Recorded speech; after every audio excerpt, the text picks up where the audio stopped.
Terkait dengan sholat, ada dua macam orang yang sholat, Pak. Yang pertama orang yang beruntung dengan sholatnya, yang kedua orang yang celaka dengan sholatnya. Dari mana itu Ustaz dapat itu? Dari Quran lah.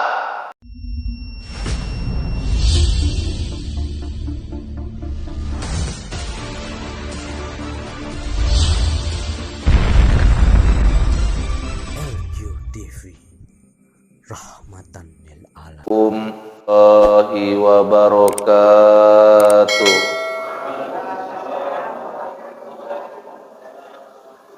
Alhamdulillahi rabbil alamin. Nahmaduka ya Allah ya dzal jalali wal ikram. Ashhadu an la ilaha illallah wahdahu la syarikalah wa ashhadu anna sayyidana Muhammadan abduhu wa rasuluh la nabiyya ba'da. Allahumma salli ala sayyidina Muhammad wa ala alihi wa ashabihi da'aimil Islam. Yang pertama dan paling utama, mengajak kami kepada diri pribadi dan kita semua untuk senantiasa memperbanyak zikir dan syukur kehadirat Allah Subhanahu wa taala. Karena dengan zikir dan syukur itu kita akan meraih ketenangan hidup, ketentraman jiwa, ibadah yang khusyuk, dan juga mendatangkan kebaikan-kebaikan dan keberkahan-keberkahan hidup, baik dunia maupun akhirat, termasuk lahir dan batin. Selanjutnya, salawat berangkaikan salam mari sama pula kita hadiahkan kepada junjungan alam Habibullah Rasulullah Muhammad sallallahu alaihi wasallam. Mudah-mudahan kita dan keluarga kita termasuk ke dalam kelompok hamba-hamba Allah, umat Rasulullah yang mendapat syafaat pertolongan Rasulullah sallallahu alaihi wasallam, baik ketika hidup di atas dunia sampai nanti hidup pada hari berbangkit. Yang kami hormati segenap pengurus Badan Kemakmuran Masjid Nurul Pahlawan, bapak-bapak, para alim ulama, tokoh-tokoh masyarakat, saudara-saudaraku, ibu-ibu, serta anak-anak kami yang kami muliakan. Pada malam hari ini pertemuan kita adalah pertemuan yang kedua. Setelah 1 bulan lamanya, di bulan yang lalu, di pekan yang sama, hari ini kita kembali bertemu. Kajian fikih tasawuf ini membahas tentang amal-amal secara zahir dan amal-amal secara batin. Kata Nabi, al-ilmu ilman. Ilmu itu ada dua macam. Ilmu fi qalbi wa ilmu alal lisan. Ilmu yang ada di dalam hati dan ilmu yang ada di dalam ucapan. Itu maknanya yang di dalam hati batin. Yang ada dalam ucapan itulah zahir. Dan yang paling bermanfaat dari kedua itu adalah ilmu fi qalbi, ilmu yang di dalam batin. Kita sholat tidak cukup hanya berdiri saja badan kita, tapi hati kita tidak berdiri. Tidak cukup hanya ruku badan kalau hati kita tidak ikut ruku. Tidak cukup kita sujud badan kita kalau hati kita tidak sujud. Zahir dan batin. Zahiran wa batinan. Salat pun begitu. Puasa pun begitu, haji pun begitu. Maka kata Nabi, di akhir zaman banyak orang yang imannya sampai kerongkongan, tidak sampai ke hati. Padahal dalam salah satu hadisnya Nabi mengatakan, al-imanu aqdum bi qalbi wa qaulum bil lisan wa amalum bil arkan. Iman itu 3 serangkai. Yang pertama ditasdikkan oleh hati, dibenarkan oleh hati. Yang kedua baru diucapkan dari mulut. Yang ketiga baru dibuat dengan anggota badan. Jadi iman itu 3 rukunnya. 3 rukun iman itu. Macam-macamnya iman 6. Rukun iman itu ada bilang 6 macamnya. Tapi rukun iman itu 3. Yang pertama tasdik fi qalbi, dibenarkan oleh hati dulu. Baru diucapkan dengan mulut. Allahu Akbar. Duluan tuh besarkan Allah dengan hati kita, baru mulut mengucap, baru tangan mengangkat. Itu baru. Allahu Akbar itu ucapan. Sebelum mulut tuh mengucap Allahu Akbar, hati sudah membesarkan Allah duluan. Baru mulut mengucapkan Allahu Akbar, baru tangan mengangkat. Terucapnya Allahu Akbar itu dari hati yang membenarkannya dulu. Terangkatnya tangan ini daripada Allahu Akbar dalam hati itu dulu. Al-imanu aqdum bi qalbi wa qaulum bil lisan wa amalum bil arkan. Itu dia. Kalaulah kita belajar hanya syariat saja, kita ini hanya menjadi juri amalan orang. Itu dia. Oh, tak ada itu hakikat. Siapa bilang? Nabi ada bilang. Likulli syai'in haqiqah. Tiap-tiap sesuatu ada hakikatnya. Ada hakikat iman. Apa itu hakikat iman? Sampai engkau redho atas apa yang menimpamu dan engkau redho apa yang belum menimpamu. Siapa bilang tidak ada hakikat? Oh, tidak ada ilmu itu tingkatnya syariat, hakikat, syariat, tarekat, hakikat, makrifat. Siapa bilang nggak ada? Belajar yang betul. Kemarin tuh hadisnya udah kita sampaikan. Ketika Jibril bertanya kepada Nabi, "Mahwal Islam? Akhbirni anil Islam." Jelaskan kepadaku tentang Islam. Dijawab Nabi dengan 5 rukun Islam. Akhbirni anil iman. Dijawab Nabi dengan 6 rukun iman. Akhbirni anis sa'ah. Dan ada juga terangkan kepadaku tentang ihsan. Akhbirni anil ihsan. Dijawab Nabi, al ihsanu an ta'budullaha ka'annaka tarahu fa illam takun tarahu fa innahu yaraka. Islam itulah syariat. Iman itulah tarekat. Ihsan itulah hakikat. Hadisnya ada sahih. Ini kadang-kadang kita ini karena tanggung belajarnya, cepat kali kita menyalahkan orang. Tanggung belajarnya. Apapun kalau gantung, kalau tanggung, tanggung ilmu kita buat bolu, bolu tuh tanggung ilmu kita, tak enak bolu tuh. Makanya yang paling baik orang tuh mutawasid, tengah-tengah. Itulah maknanya syariat dan hakikat tuh digabungkan. Bergabung tuh tak bisa syariat saja tanpa hakikat, tak bisa. Sampai-sampai ulama tasawuf mengatakan la tasyul ibadati illa bi ma'rifatullah. Tidak sah, tidak sampai kepada Allah ibadah orang yang tidak makrifat kepada Allah, tak kenal kepada Allah. Awaludin ma'rifatullah. Awal agama kenal kepada Allah. Kau sholat kau gak kenal kepada Allah, sama siapa kau tujukan sholatmu itu? Belum cukup sholat yang kita kerjakan ini.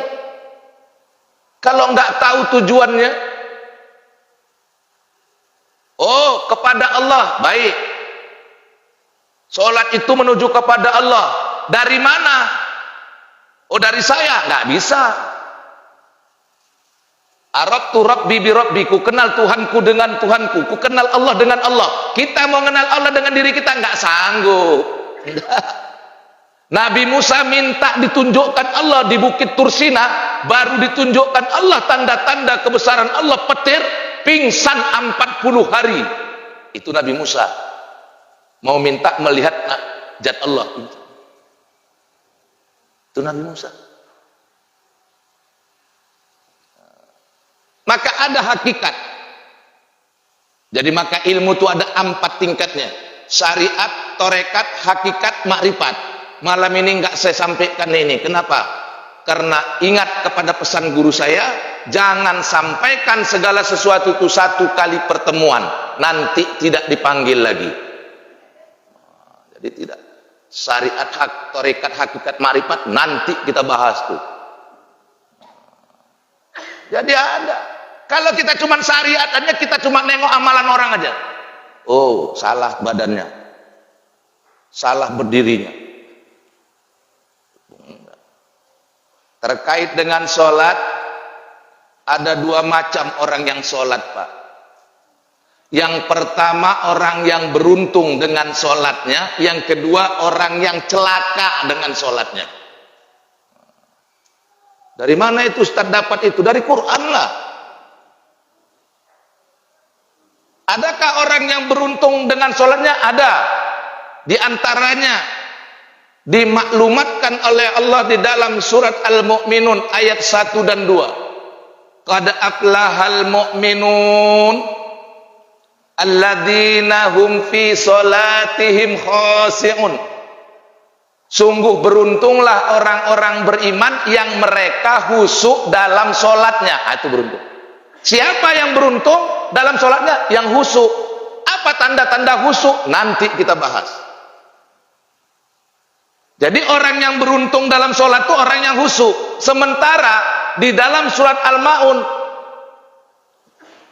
dikecam Allah juga. Fawailul lil musallin alladzina hum an sholatihim sahun. Maka celakalah orang yang sholat yang mereka lalai dalam sholatnya. Oh, ada yang celaka, ada. Siapa itu orang yang lalai dalam sholatnya?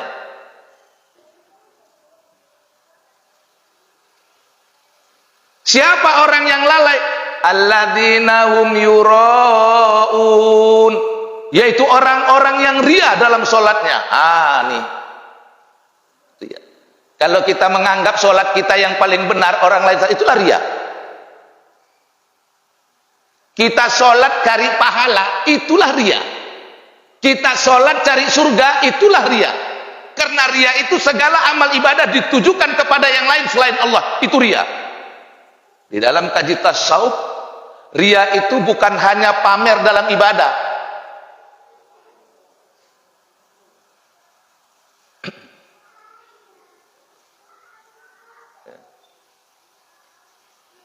Ketika kita beribadah, tujuannya selain daripada Allah, ria. Kenapa sholat cari pahala? Ria. Kenapa sholat cari surga? Ria. Itu syirik hobi.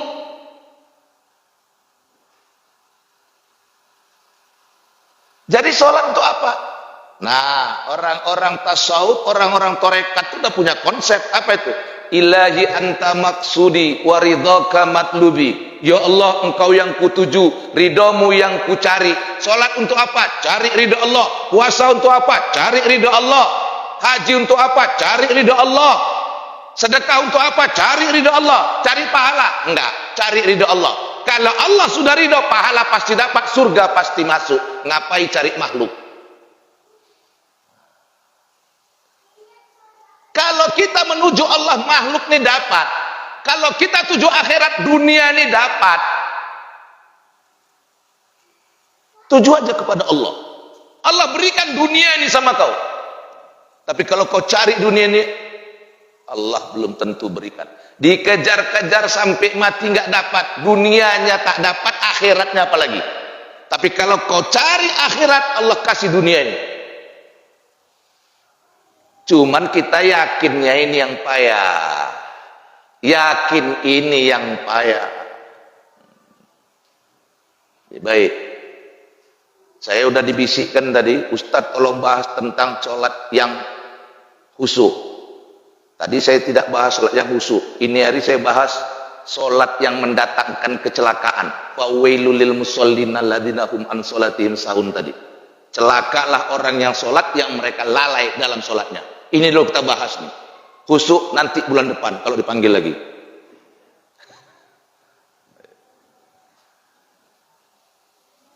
Celakalah orang yang sholat yang mereka lalai dalam sholatnya.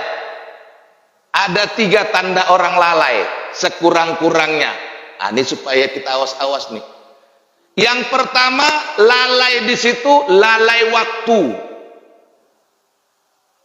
Sholat dikerjakannya nggak tinggal, tapi waktunya telat-telat terus. Nah, ini masuk orang yang lalai, Pak. Belum khusyuk nih. Sholat subuh jam 5, azan subuh jam 5, dia sholat jam 6. Tiap hari dikerjakannya jam 6. Maka ini orang belum khusyuk dalam sholatnya. Lalai waktu.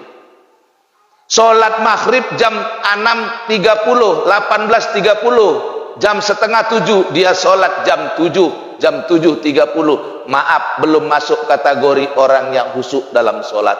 Ini masih orang lalai. Waktu melalaikan dia. Mengulur-ngulur waktu. Dunia lebih besar bagi dia. Allah sudah panggil lewat muadzin. Allahu Akbar, Allahu Akbar. Tapi tak tergetar hatinya. Padahal orang yang beriman itu jika disebutkan nama Allah bergetar hatinya. Innamal mu'minuna alladzina idza dzukirallahu wajilat qulubuhum wa idza tuliyat alaihim ayatuhu zadatuhum imanan wa ala rabbihim yatawakkalun. Orang beriman itu kalau disebutkan nama Allah bergetar.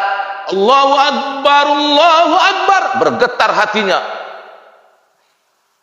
Dengan getaran itu dia datang memenuhi panggilan azan itu. Berapa banyak kita yang pekerjaan masih lebih besar daripada panggilan muazin? Berapa banyak kita yang masih urusan keluarga kita lebih besar daripada urusan memenuhi panggilan azan?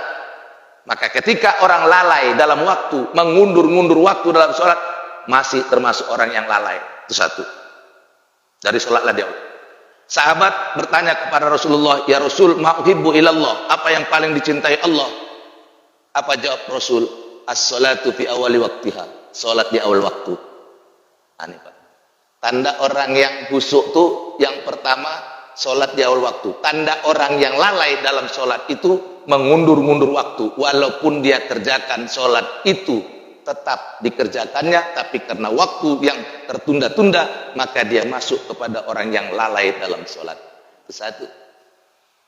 Yang kedua yang termasuk orang lalai dalam sholat itu lalai daripada hatinya mengingat Allah.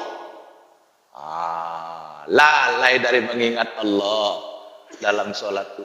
Maka tujuan sholat itu apa Pak? Aqimis sholata lidzikri. Di dalam surat Toha ayat 14. Tegakkan sholat untuk zikir kepadaku. Innani anallaha la ilaha illa ana fa'budni wa aqimis sholata lidzikri. Sesungguhnya aku ini Allah, kata Allah. Tidak ada Tuhan kecuali aku. Maka beribadahlah kepadaku.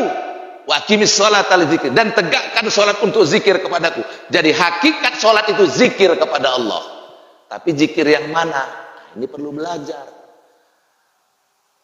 Kita selama ini yang kita baguskan kan johir-johirnya saja. Kadang-kadang bukan bagus pun johirnya. Menyalah-nyalahkan orang yang tak sama dengan kita. Oh tidak. Yang terlebih penting daripada sholatnya, khusyuknya hatimu. Zikir enggak kau dalam sholat. Makanya kata Allah, aqimis sholata lidzikri. Tegakkan sholat untuk zikir kepadaku. Jadi secara ringkas kalau ditanya orang sama saya, sholatnya khusyuk itu seperti apa Ustaz? Zikir kepada Allah. Sudahkah engkau zikir dalam sholat? Belum khusyuk. Bagaimana zikir dalam sholat? Ustaz, apakah dengan la ilaha illallah, la ilaha illallah? Bukan. Di sini bukan zikir lisan, di sini zikir perasaan. Makanya waktu kita sholat, kita bukan memandang kebesaran Allah lagi, kita sudah merasakan kebesaran Allah. Di luar sholat kita memandang kebesaran Allah, melihat gunung kita besarkan Allah. Allahu Akbar, subhanallah. Melihat laut kita besarkan Allah. Memandang alam semesta ini dengan memandang kebesaran Allah. Tapi begitu kita sholat, kita merasakan kebesaran. Nah, itu bedanya. Di luar sholat kita memandang kebesaran Allah. Di dalam sholat kita merasakan kebesaran Allah. Kita rasakan kebesarannya. Makanya sholat itu Pak dimulai kalimatnya takbiratul ihram itu Allahu Akbar. Allahu Akbar. Itu kan kalimatnya Allahu Akbar. Kenapa enggak Subhanallah? Kenapa tidak La ilaha illallah. Kenapa? Allahu Akbar.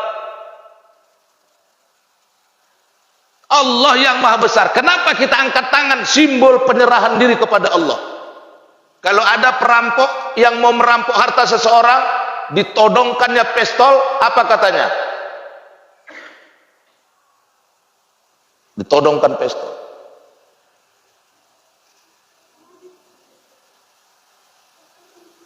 Uang apa nyawa? Angkat tangan. Kalau udah angkat tangan berarti nyerah. Jadi angkat tangan tuh maknanya pasrah nyerah. Waktu kita Allahu Akbar angkat tangan, itu lambang kepasrahan.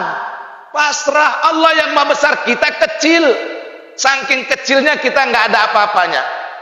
Yang menggerakkan kita ini bisa mengucap Allahu Akbar siapa? Allah. Kalamnya daripada Allah, bukan kalam kita. Yang menggerakkan tangan ini Allahu Akbar siapa itu? Allah, bukan kita.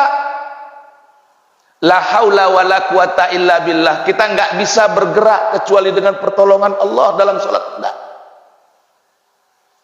Masya Allah.